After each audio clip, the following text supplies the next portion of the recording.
dancer, DJ, painter. I mean, the best way to describe you is just a master artist.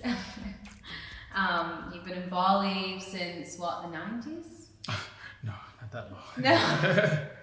No. 2004. 2004. Yeah. Wow. And so we just really want to understand how you got here. So tell us about where you're from originally. Well, where I was born and where I grew up, San Francisco, California, until I was 15. Then I moved to Oakland, California. But both of those cities are pretty much where I grew up. And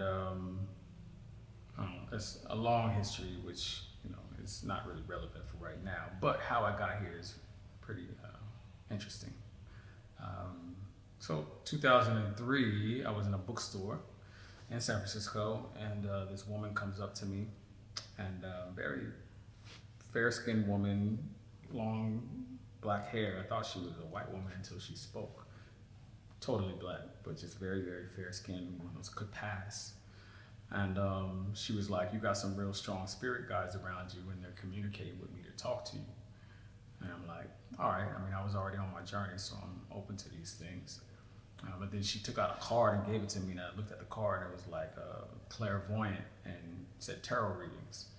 And when I saw the tarot reading, I was like, oh, maybe she wants some money or something like that.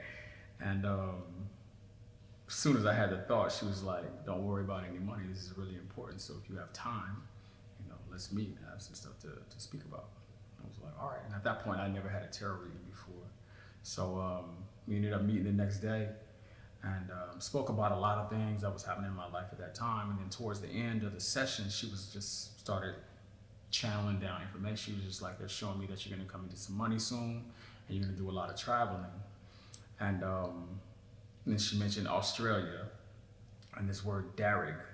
And she didn't know what Darug was. I didn't know what it was either, but she's like, this is what they're showing me. And at that point in time, I didn't even have a passport. Like, I was traveling a lot in America, but I wasn't thinking at all about outside of the States. And so anyhow, after the session, I went and just, did a little search. What is Darug? And then it came up that Darug is an Aboriginal tribe.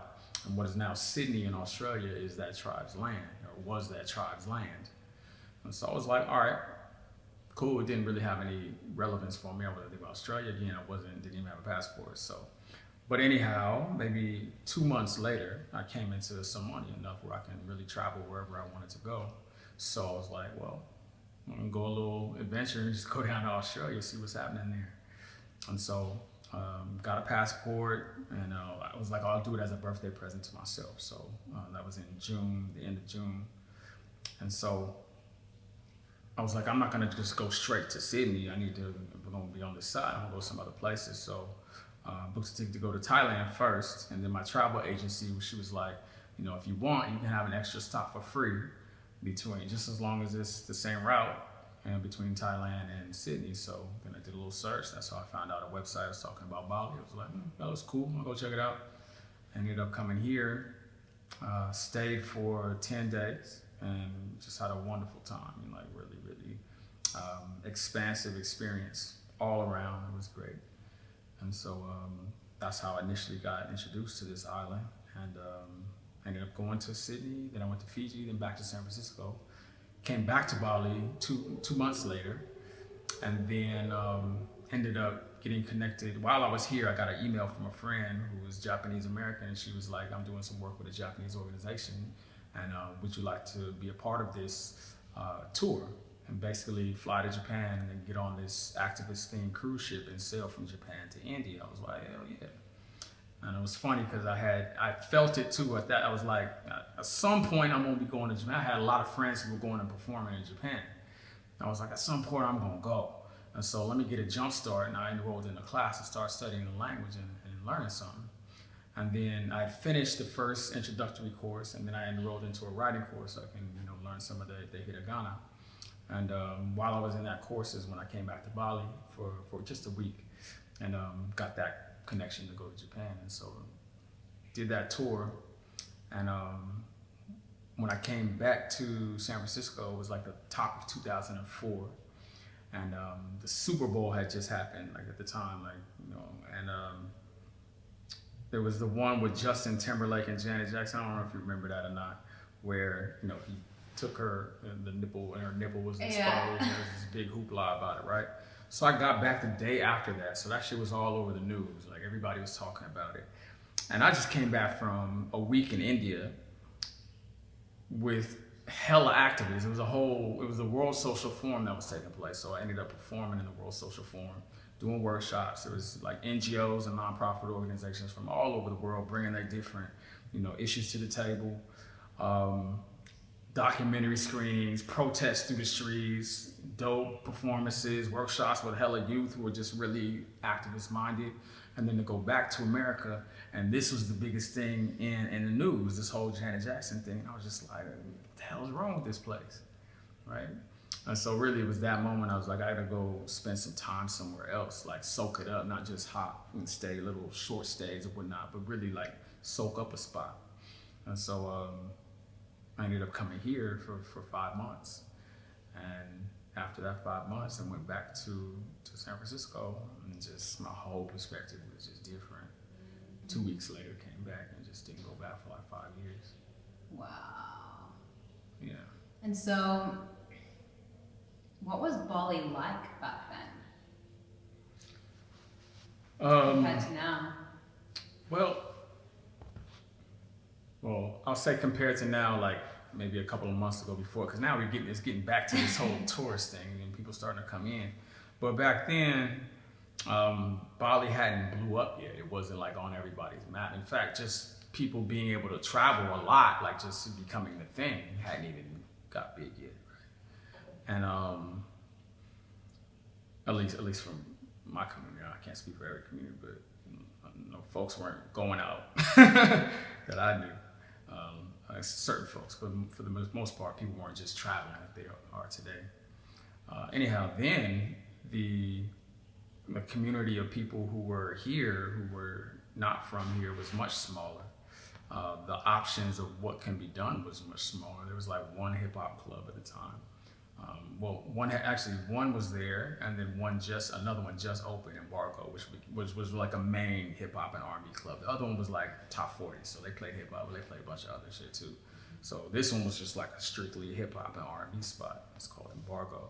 So that had just opened up in 2004 when I came, and so that was the spot. So Kuta is where you went out, and then people would go and eat, or there was some little more kind of niche type parties in Seminyak, and people lived in Kerobokan or Canggu, right? There was no entertainment in Canggu at the time.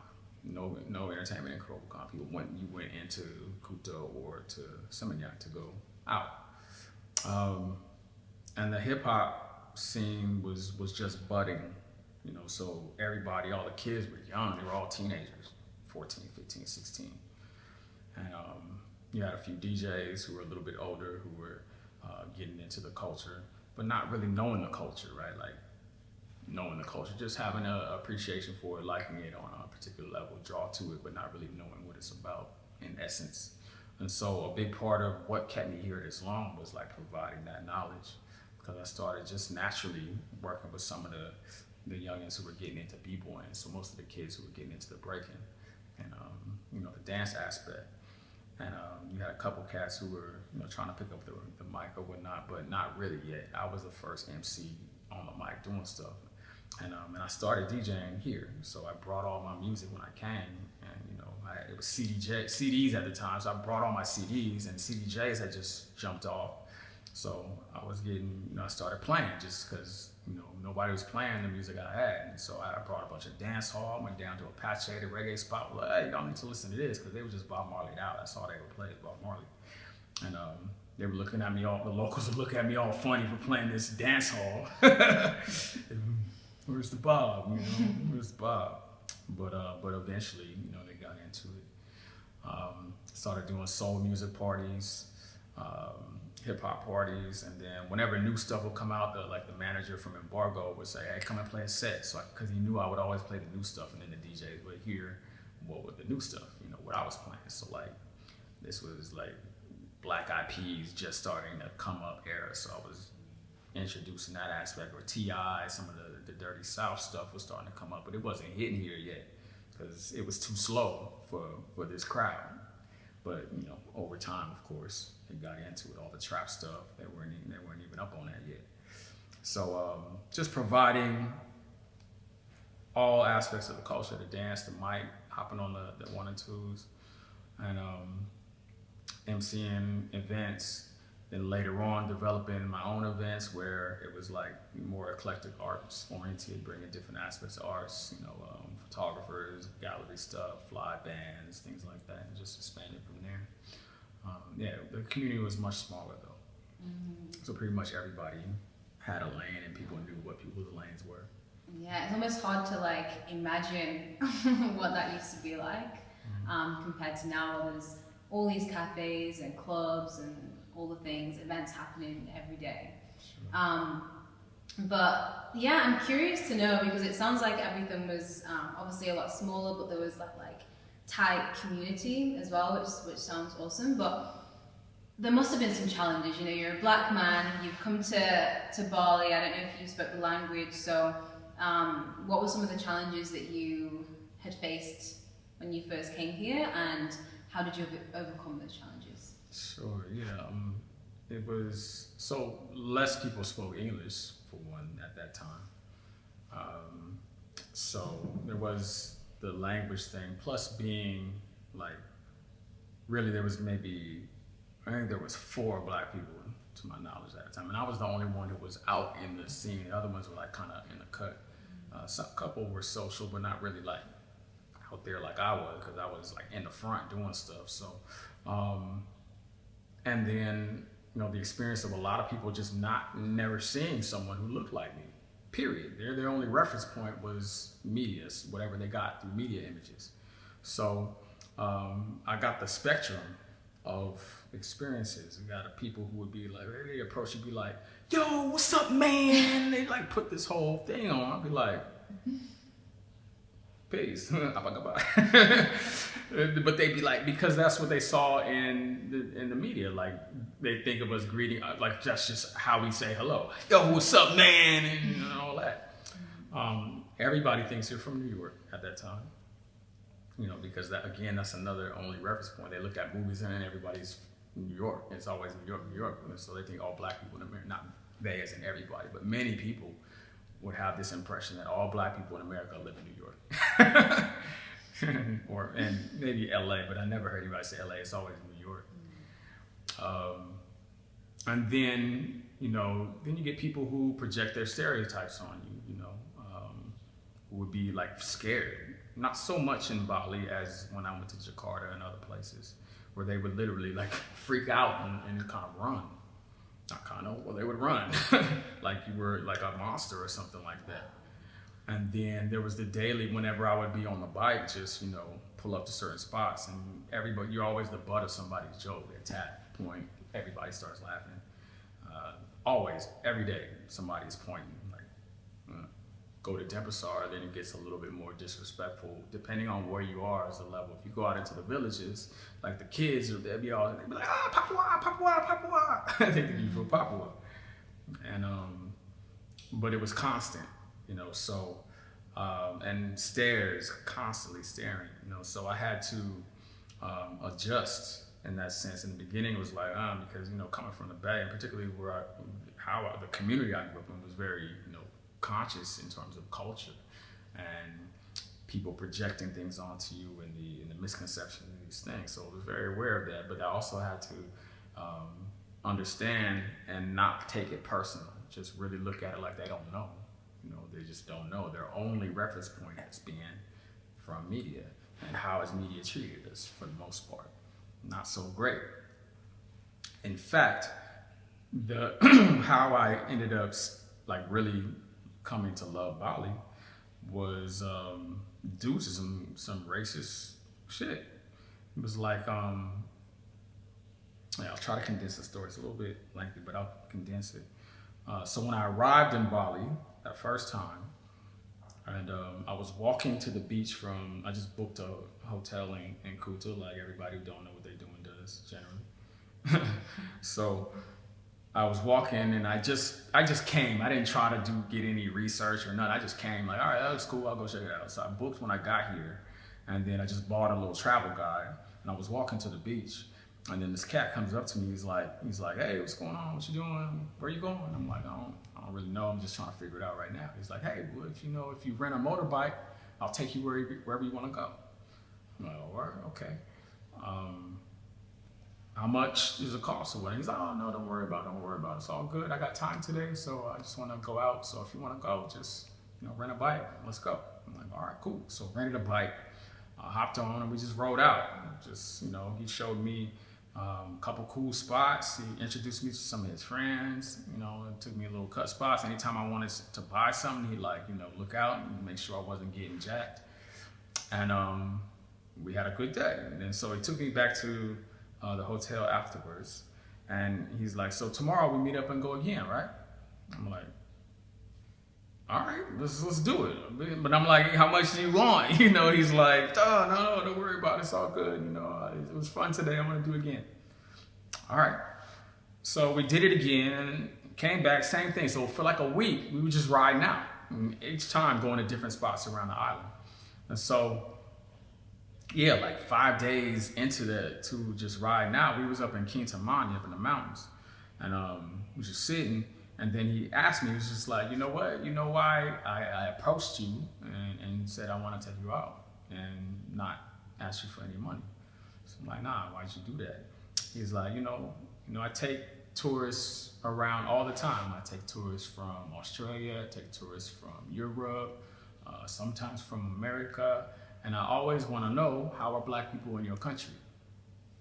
My ears kind of perk like, He's like, yeah, because black people are always the best at everything that's fun to do. Best at singing, best at dancing, best at football, best at playing music. He's like, so he was curious, and he would ask the tourists, how are black people in your country? And they would tell him that black people are no good. I'm like, word. So he's like, but how can you be no good but be the best at everything that's fun to do?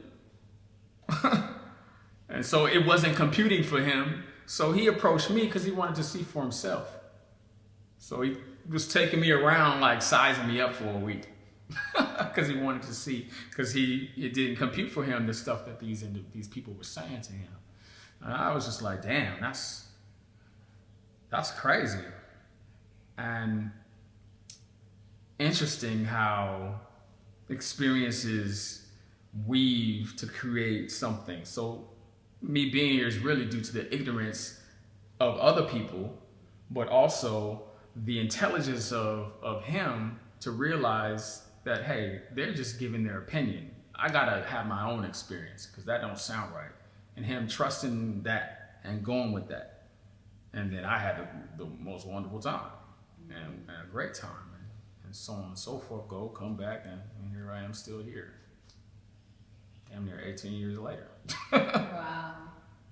And so would you say that he was one of the reasons why you kind of stuck around? Because it sounded like you had it must have been pretty hard to be laughed at every single day, So like, what is it that made you be like, okay, this is home, and not just go back? Well, I mean, when I say laughed at, it's not like every single where I'm at, people are just like, ha, ha, ha, ha. But it's just like, it's, you get that, but it wasn't like all day, everywhere, but it would come up often, every day. But I have a good, strong sense of myself already.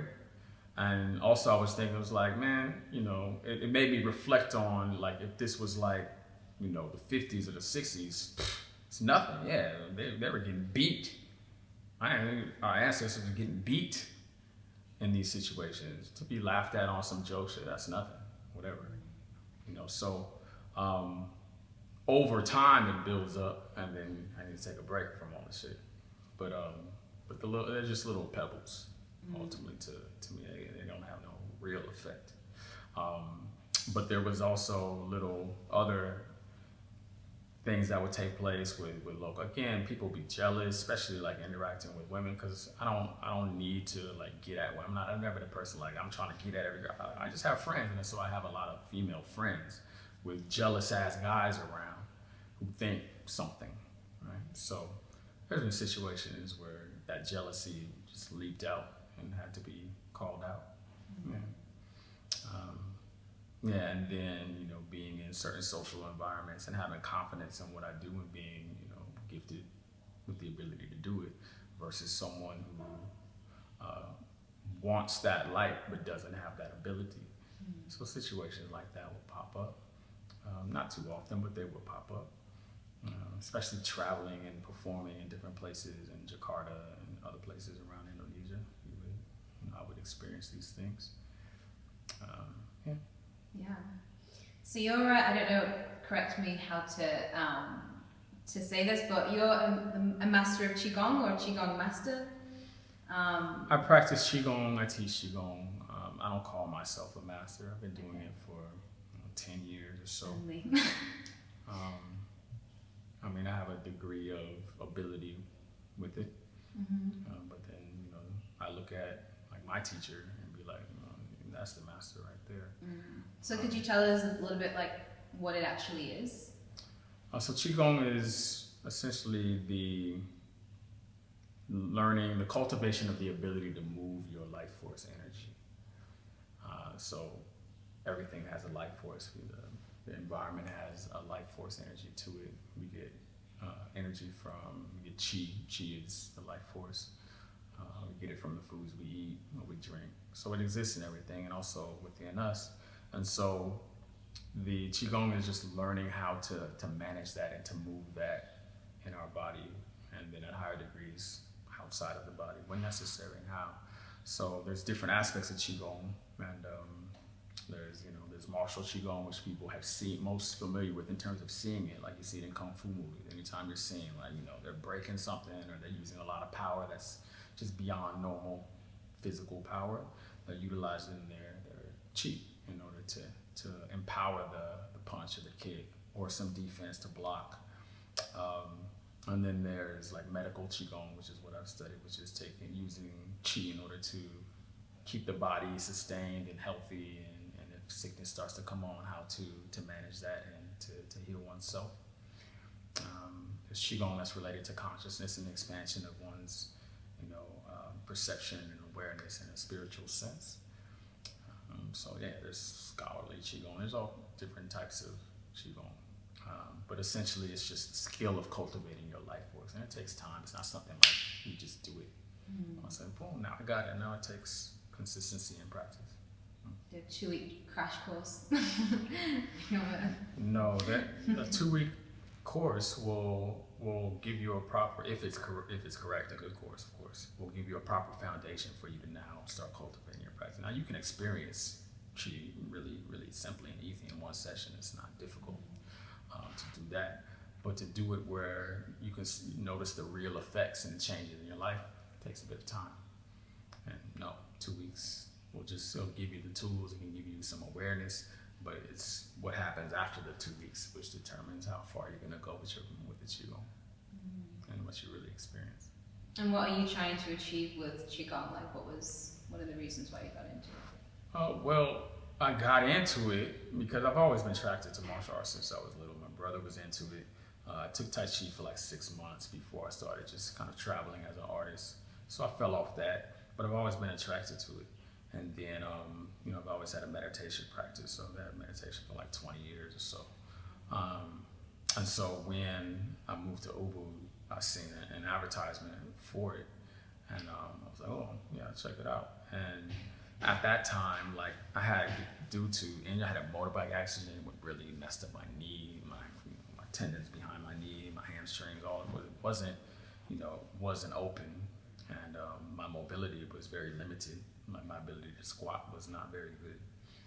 And I took that session, and after that one session, it was a noticeable difference, like a very noticeable difference. I was like, oh, and it was simple. It wasn't like super complex. And so I was like, yeah, this is what's up. And so I would take more classes with him. Tavia Fung is his name. And just when I could, because of course you got to pay, and I got other things that I'm doing. So when I could, I would join in. And but life, so I wasn't consistent with it. And then I had left Ubui and then I went back, and then he was doing a week-long training of 5-element Qigong. So I took that and learned some specific forms.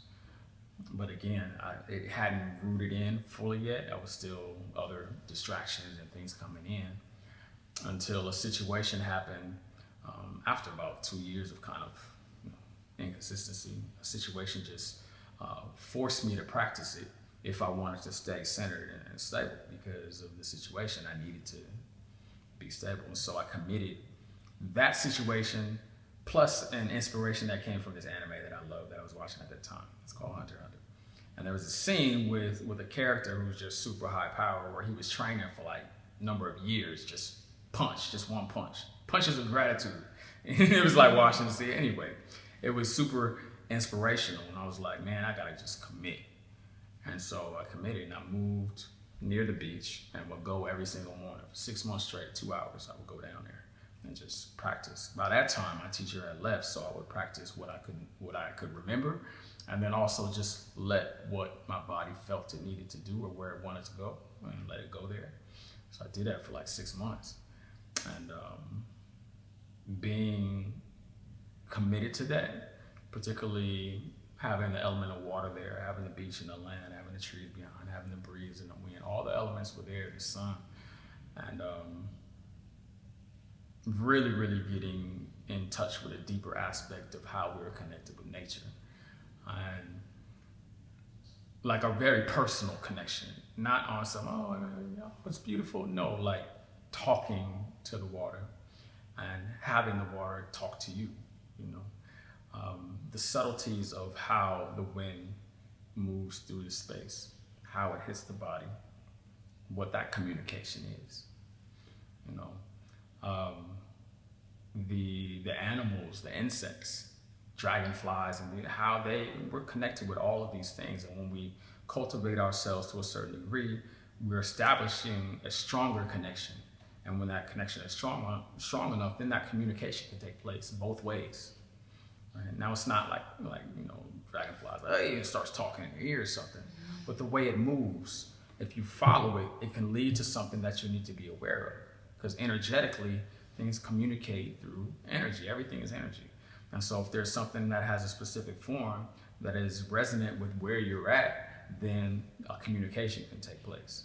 And so being in that space just locked it in, just rooted it in deep, and it opened up so much.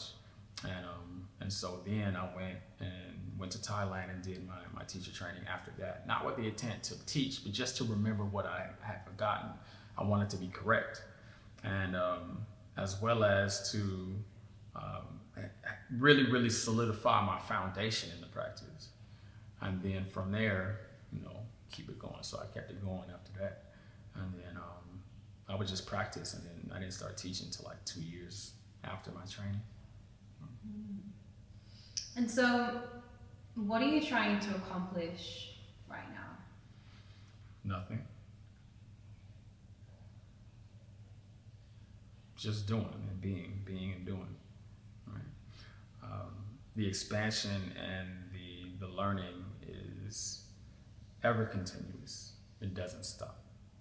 And for me, it's just about deepening the learning process, deepening and expanding simultaneously, because really, for me, spiritual development is more about the expansion of what is happening here and now, and being able to perceive what is happening right here and right now.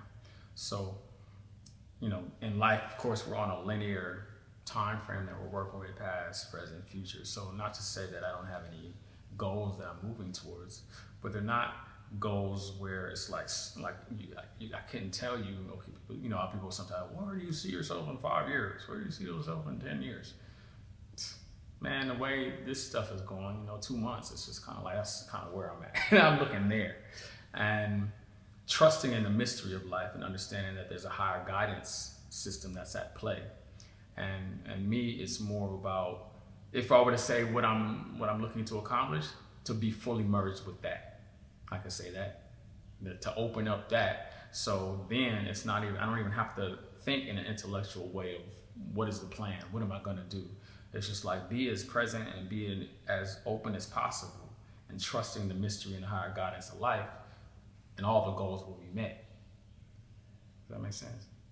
Perfect sense. Yeah, so for me, that's what it's about, more than like, all right, I'm gonna do this, and then I'm gonna do that, and then I'm gonna do that. You know, like, I just got married. I never wanted to be married up until I got married. Congratulations. Thank you. I was like, nah, I'm good. I'm cool. But life is like, yeah, okay. Sure. You keep believing that. You know, there's things that we can plan on this level and make conscious decisions, say, okay, I'm gonna do this. We are bigger than these two eyes. There's a bigger aspect of who we are that's at play. And if one is sincere in their cultivation, you will open up to that aspect, and then you will realize, man, I don't know shit. I'm part of the flow. Yeah, I got some free wills and decisions, but ultimately, if those free will choices aren't in alignment with what the higher guidance system wants to do, it ain't popping. It is not popping. So my goal is to be as aligned with that as possible.